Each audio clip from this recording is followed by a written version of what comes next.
Pas grave. Nando enam.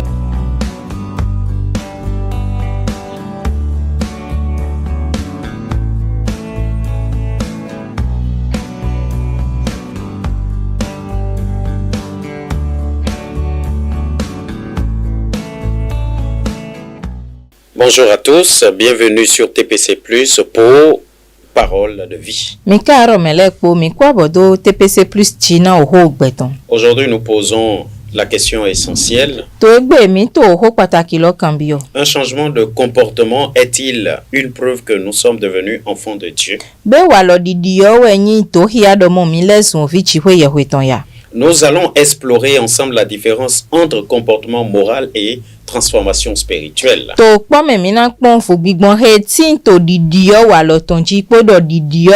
Chers téléspectateurs, le comportement ne définit pas le salut. Et dans notre société, on associe souvent le salut à une vie morale irréprochable.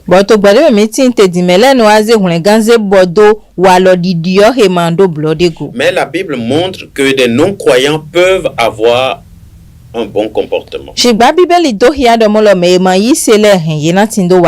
par rapport à leur éducation. D'autres personnes, la peur des conséquences de pouvoir se retrouver en prison. Bien que très religieux, on peut constater Jésus-Christ reprocher les pharisiens. Et il va leur dire, vous paraissez juste devant les hommes, mais à l'intérieur, vous êtes plein d'hypocrisie.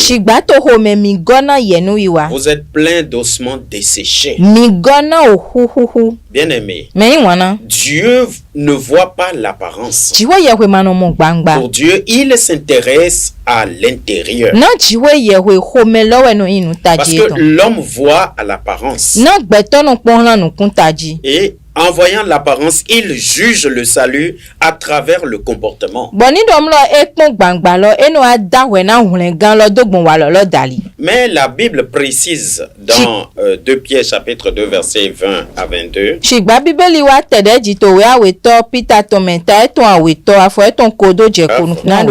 Même après avoir abandonné un mauvais passé, sans salut authentique, on retombe. Et des personnes changent de vie après avoir entendu l'évangile, mais sans être sauvées. Et ces personnes sont comparées à un chien retournant à son vomi. Et Pierre va nous dire que le chien retournait à ce qu'il avait vomi.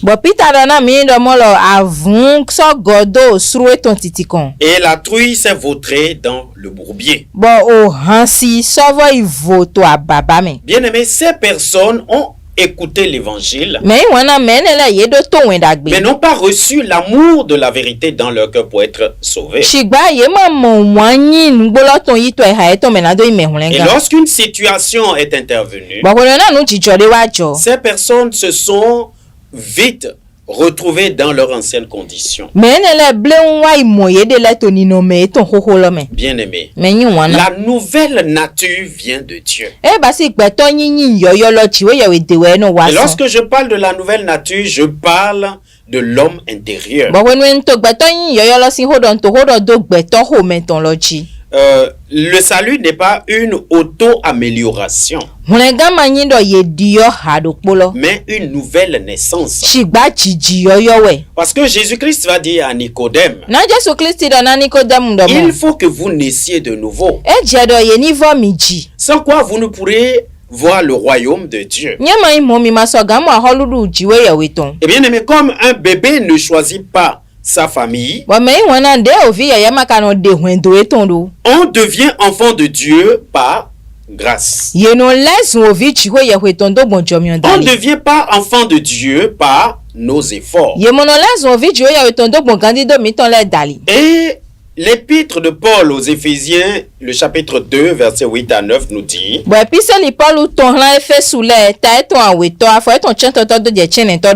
c'est par la grâce que vous êtes sauvés par le moyen de la foi, et cela ne vient pas de vous, c'est le don de Dieu.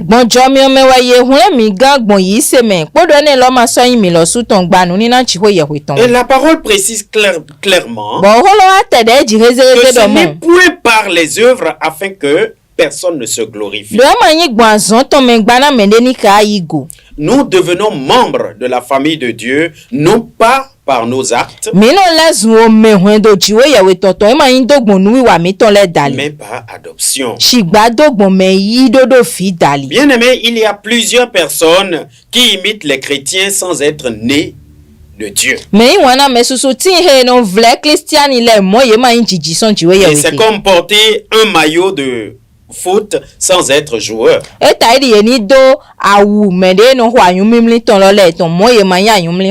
c'est ce que nous constatons aujourd'hui parmi plusieurs qui prétendent être sauvés. Et un bon comportement ne définit pas si nous sommes sauvés ou pas. Parce que parmi les enfants de Dieu, nous avons également des enfants rebelles.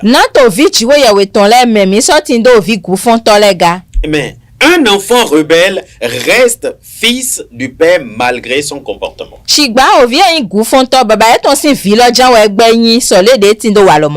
Donc, si il est né de Dieu, Hébreux le chapitre 12, verset 6 nous dit que le Seigneur châtie celui qu'il aime.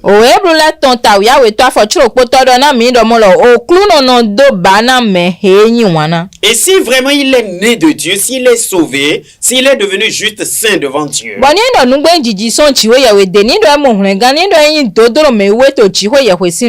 l'apôtre Paul va nous dire dans Romains chapitre 8, verset 38 à 39, rien ne peut nous séparer de l'amour de Dieu manifesté en Jésus-Christ.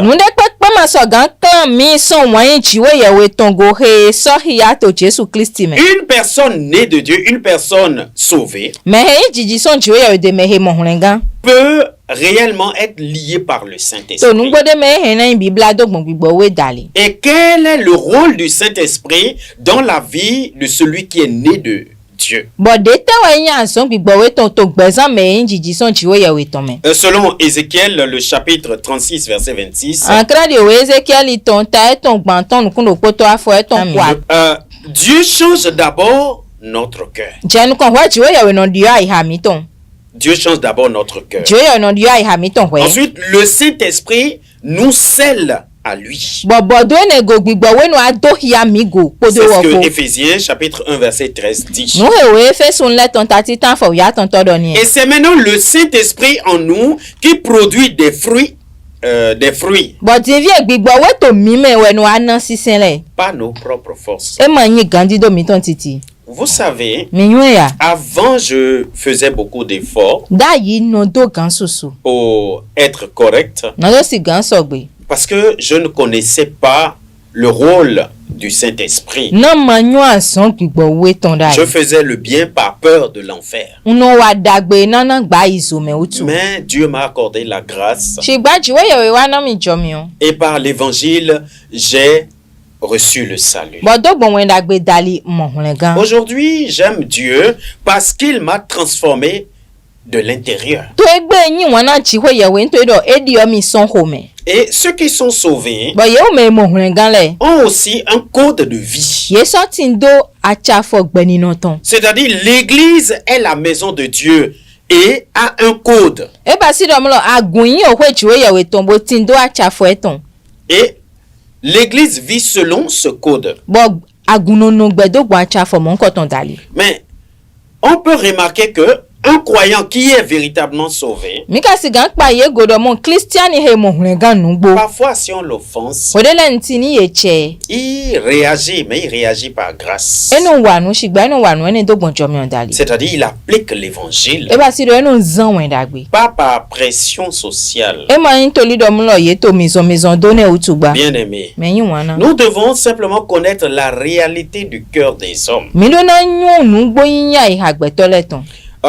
Devant Dieu, lorsqu'il regarde le cœur de tout homme, il voit que le cœur est corrompu par-dessus tout et il est méchant. Et Marc, le chapitre 7, versets 21 à 23,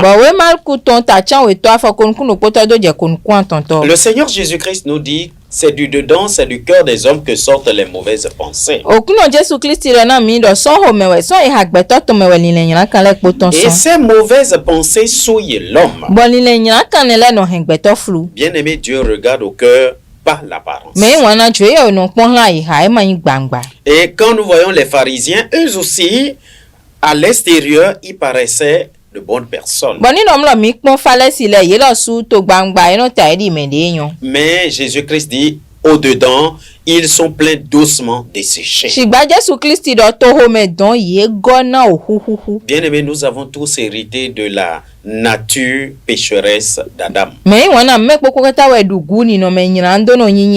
cette raison, Romains le chapitre 5 verset 12 nous dit: par un seul homme le péché est entré dans le monde, et par le péché la mort, et qu'ainsi la mort s'est étendue sur tous les hommes parce que tous ont péché.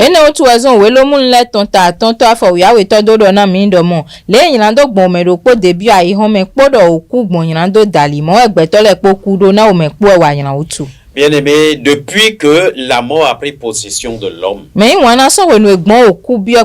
Dieu n'avait plus de relation avec l'homme. Et les hommes ont cherché par tous les moyens à pouvoir servir Dieu, mais selon leur comportement. Mais nous avons un témoignage puissant, le témoignage du roi David. Dans le psaume 51, verset 5, et le psaume 58, verset 3, la parole dit: les méchants sont pervertis dès le sein maternel. Et David dit: voici, je suis né dans l'iniquité et ma mère m'a conçu dans le péché.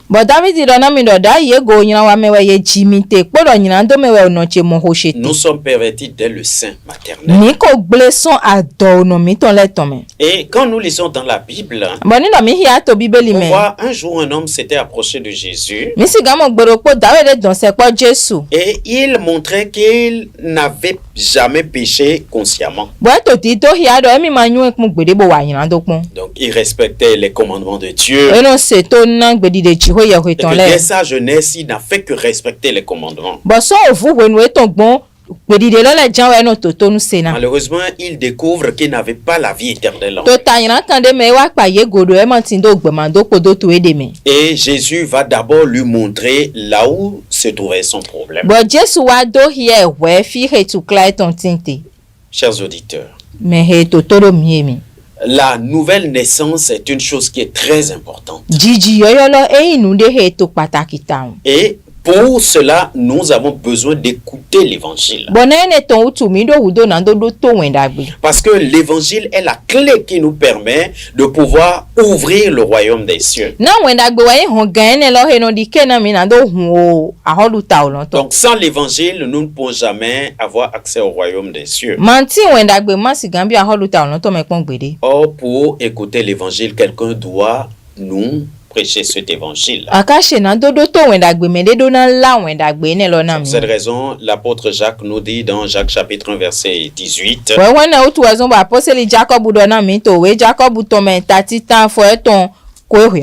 Il nous a engendrés selon sa volonté. Par quoi? Par la parole. Donc on est par la parole de Dieu. C'est pour cette raison Jean également nous parle en nous disant que quiconque est né de Dieu ne pratique pas le péché. Tout simplement parce que la semence de Dieu est en lui. C'est pour cette raison que la parole nous dit, nous avons besoin de la sanctification. Sans cette sanctification, nous ne pourrons jamais voir Dieu.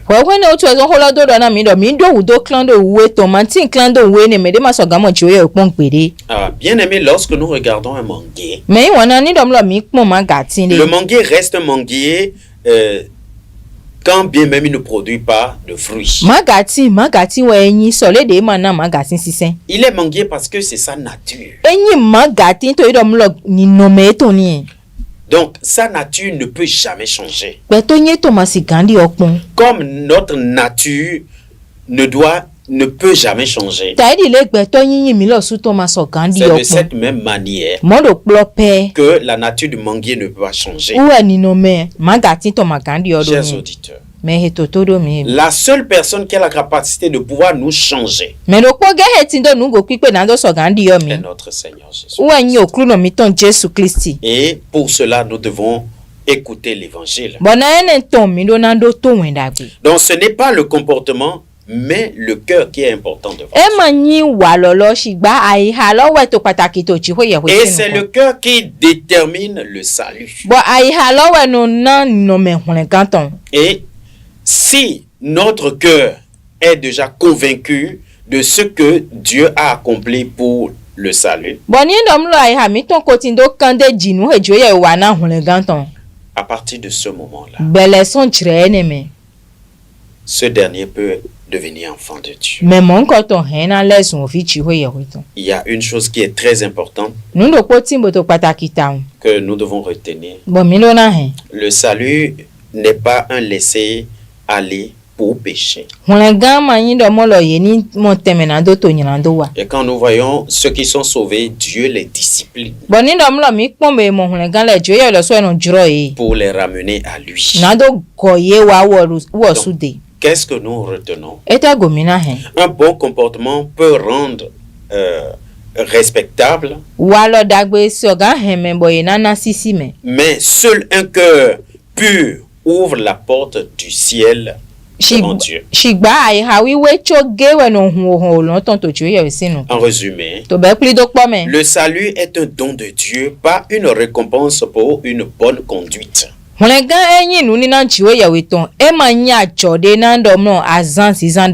Et si vous voulez connaître cette nouvelle naissance,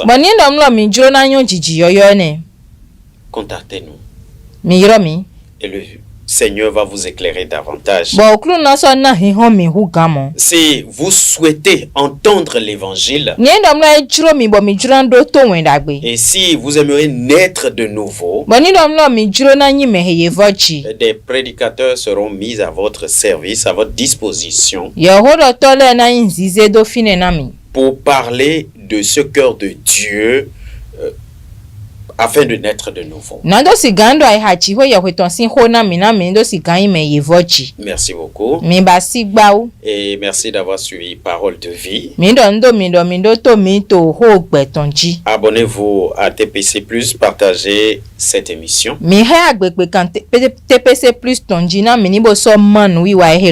Et à bientôt pour plus de vérité biblique. Car la parole de Dieu nous dit, si quelqu'un est en Christ, il est une nouvelle créature. Les choses anciennes sont passées. Voici, toutes choses sont devenues nouvelles. La nouvelle créature de Dieu vit selon le Saint-Esprit. Merci pour votre fidélité à Parole de Vie sur TPC+. Que le Seigneur vous bénisse abondamment. À bientôt.